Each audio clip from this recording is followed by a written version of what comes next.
Okay, hey YouTube. So I gotta kind of calm down because I was watching this video from another YouTuber.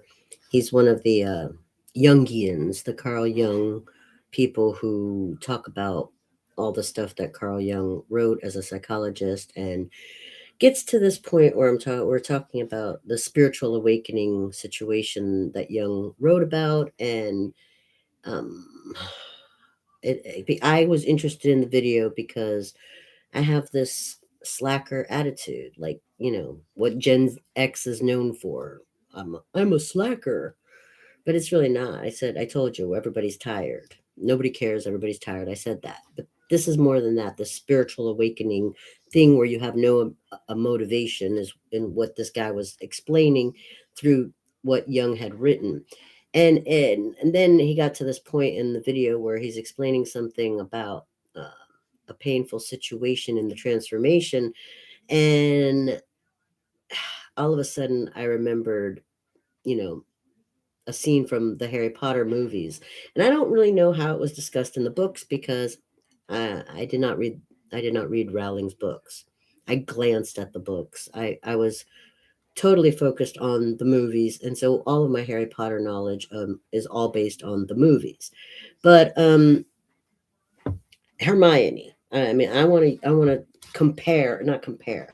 I want to use the character of Hermione and talk about Carl Jung's writings and what he means when they're talking about the pain of transformation and and the fear of letting go and changing something. Okay, I want to talk about Hermione on this one because there's a scene, and I can't remember which movie it was in. I think it might have been it wasn't toward the end. I know, well, there were like 8 movies with Hermione, right? Well, it wasn't toward the end. I think it was somewhere in the middle. I don't remember which specific movie, but there's this one scene, and it really broke my heart because I felt it. And I don't think that the director of this scene of this part of the movie or Hermione's life really showed how painful that is. It was like they made it look like a walk in the park, like it was nothing to her. They made it look like, like she was a ballerina doing another dance. And it's so much more painful than what was depicted in that scene. And it's the scene where she's in her muggle house and with her muggle family, and or well, they're not there. She's getting rid of all of her stuff. She wants to basically say that there's nothing about her left in that world, and she's going to another place, another world. She's going to be somebody else, and she wants no evidence of the previous girl. And they make it look like it's nothing, like, oh well, she wants to do it, it's her choice, she has no feelings about it. And I kept chewing on that because when I watched the scene, I'm like, I've been there, but it's excruciatingly painful. And they didn't make it look like pain. It's painful, and to let go like that. Yeah, it can be done, but it's not just like, twirling around like a ballerina. It's painful.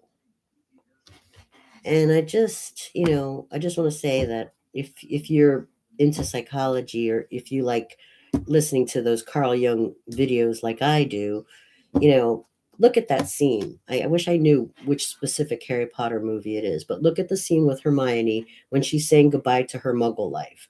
And you'll see the parallel line I'm drawing here between what Carl Jung talks about, the transformation and spiritual awakening, and what Hermione had to do at that scene. And if you're a movie director or an artist who wants to depict certain pains, I don't think it's wise to make it look easy.